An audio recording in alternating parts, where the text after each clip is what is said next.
Samahan nyo kami ngayong pumunta sa aming lugar at ipakita ang iba't ibang magagandang tanawin doon. Arat na! So ngayon, naghihintay na kami ng masasakyan papunta sa aming lugar. Wow!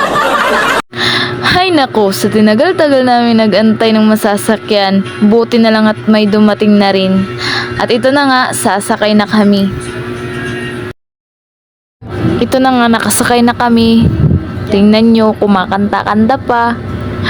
Lumabas na yung pagiging singer namin dyan.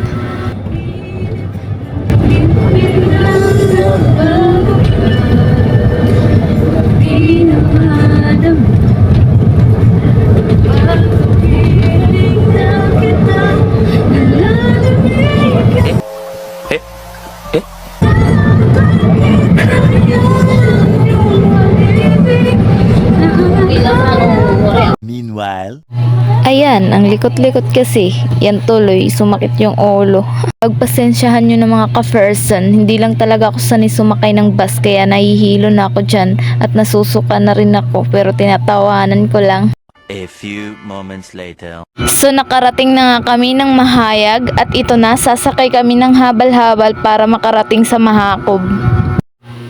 Habang bumibiyahe tayo, ikukwento ko muna ang tungkol sa aming barangay. Ang Mahakob ay isang malawak na barangay. Ang mga tao na naninirahan doon ay tinatawag na Mahakobnon.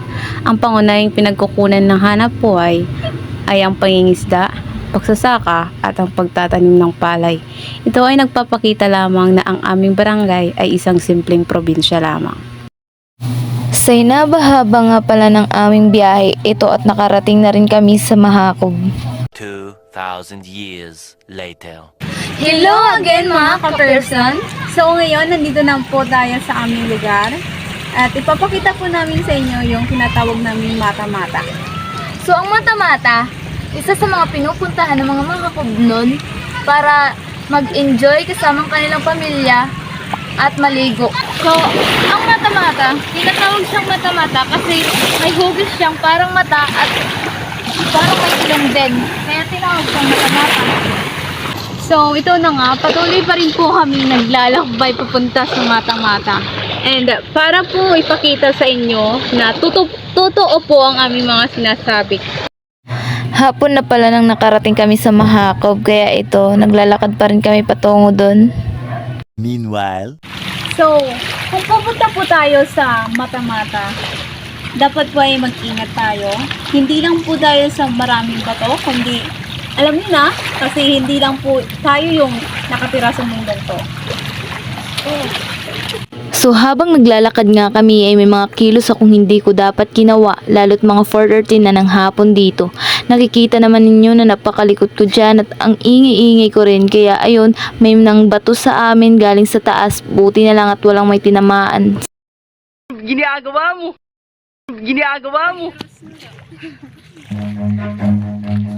run.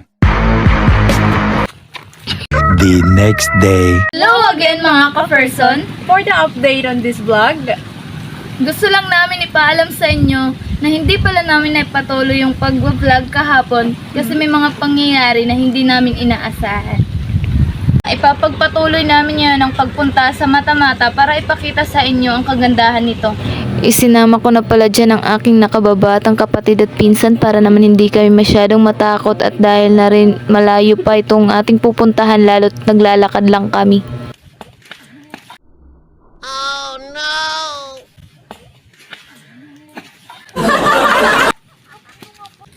Patuloy pa rin kaming naglalakad at dahil sa init ng panahon na pagdesisyonan naming magpahinga muna dito saglit.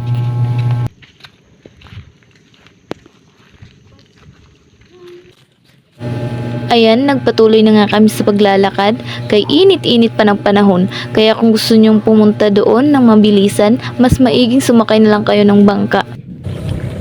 So ito na nga, malapit na tayo doon sa pupuntahan natin. Samahan niyo. Buti na lang ay may nakikita kami mga tao doon sa mata-mata kaya mas napagaan yung pakiramdam naming pumunta doon.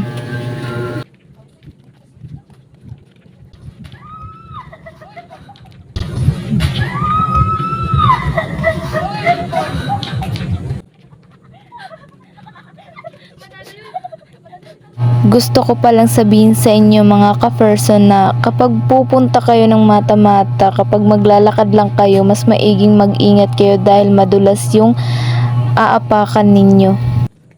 So, ito na nga, malapit na kami doon.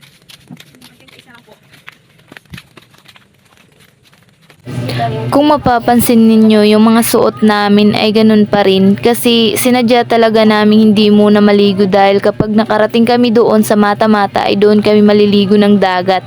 Kaya tagal na rin kasi namin hindi nakaligo ng dagat kaya magandang idea na pupunta kami doon hindi lang para maligo kundi para ipakita sa inyo na maganda talaga doon lalo na kung mataas ang level ng dagat doon. A few inches later. Ito na nga yung update namin ngayon. Nandito na pala tayo ngayon sa mata-mata at ito na nga yun. So, kita nyo po is, yung hugis niya po ay may dalawang mata at saka may ilong. Kaya, tinatawag po siyang mata-mata. At hindi lang po yan. May maganda rin ditong view. At ito yung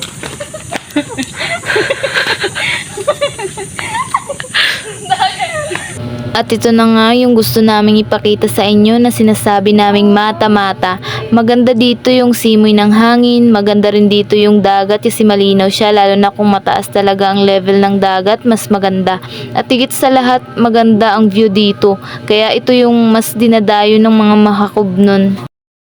At ito na nga, maliligo na ako para naman masulit ko yung pagpunta namin dito sa mata-mata.